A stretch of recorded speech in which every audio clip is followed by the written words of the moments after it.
दुनिया में जितने भी प्रोटेस्ट होते हैं टाइम टू टाइम, उन सब के प्रोटेस्ट के पीछे एक ही मकसद होता है, रोटी, कपड़ा और मकान।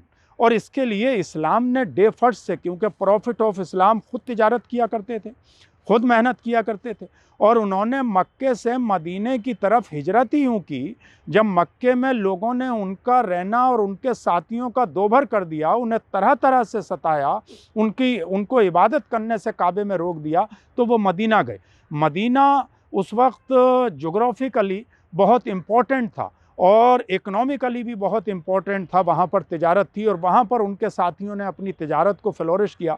और मक्के वालों का रास्ता मदीना होकर गुजरता था, तो मक्के वालों के लिए ज़रूरी था कि एक ना एक दिन वो उनसे मुसालहत, एग्रीमेंट, कंप्रोमाइज़ ज़रूर करते। तो एक वक्त ऐसा आया कि उन्होंने उस पर कंप्रोमाइज़ भी किया।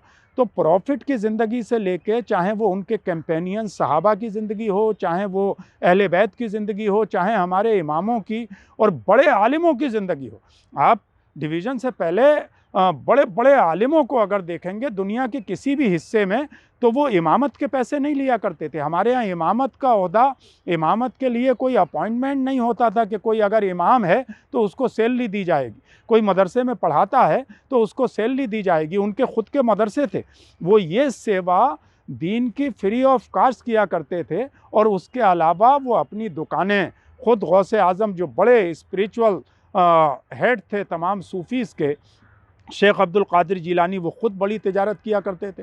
हज़रत उस्मान गनी जो रसूल के सन लॉ भी थे और थर्ड कैलिफ थे, वो ख़ुद बड़ी तिजारत किया करते थे। हज़रत उमर की भी ख़ुद अपनी तिजारत थी, प्रॉफिट ने ख़ुद तिजारत की। हज़रत खदीजा जो प्रॉफिट की फ़र्स्ट वाइफ, वो बहुत बड़ी एंट्रप्रेन्योर थी, बहुत बड़ी ताजिर थी, उनका सामान प्रॉफिट लेके जाया करते थे। ख़ुद इमाम आज़म अबू हनीफ़ा जिनके हम फॉलोवर हैं, वो ख़ुद तिजारत किया करते थे। तो हमारे बहुत सारे बड़े उलामा, और लेकिन ये भी एक अफ़सोस है कि आज इस पर भी एक कैंपेन चलाने की ज़रूरत है, कम्युनिटी रिफ़ॉर्म के लिए, इकनॉमिक रिफ़ॉर्म के लिए, कि हम जब इमाम अपनी बस्ती में अपॉइंट करें तो उस इमाम के लिए एक दुकान खुलवा के दें, ताकि वो अपना बेहतरीन रोज़गार, अपने बच्चों की आला तालीम और अच्छी परवरिश अपनी तिजारत के ज़रिए कर सके। हम किसी को अगर मदरसे में अपॉइंट करें तो उसको भी एक कारोबार, ताकि वो मदरसे में पढ़ाने के अलावा उस कारोबार से जुड़ सके। तो तिजारत के रिज़्क़ के 9 ज़रिए, 10 ज़रिए आमदनी में से 9 तिजारत में रखे हैं। अल्लाह ने तिजारत में बरकत होती है, तिजारत करने के लिए हुक्म दिया गया है, और फिर ज़राअत करने के लिए, काश्तकारी करने के लिए, एग्रीकल्चर के लिए। तो इन दोनों चीज़ों से इकनॉमिक रिफ़ॉर्म होता है, और ये काम प्रॉफिट ने ख़ुद किया है, उनके साथियों ने किया है, उनके मानने वालों ने किया है। इस्लाम में, कुरान में क्लियर इंडिकेशन है, हदीस में क्लियर इंडिकेशन है। कुरान ने कहा है कि बराबर तोलो, वला तुख्सिरुल मीज़ान, यानी जब तोलो, नापो किसी चीज़ को, तो उसमें कमी और ज़्यादती ना करो।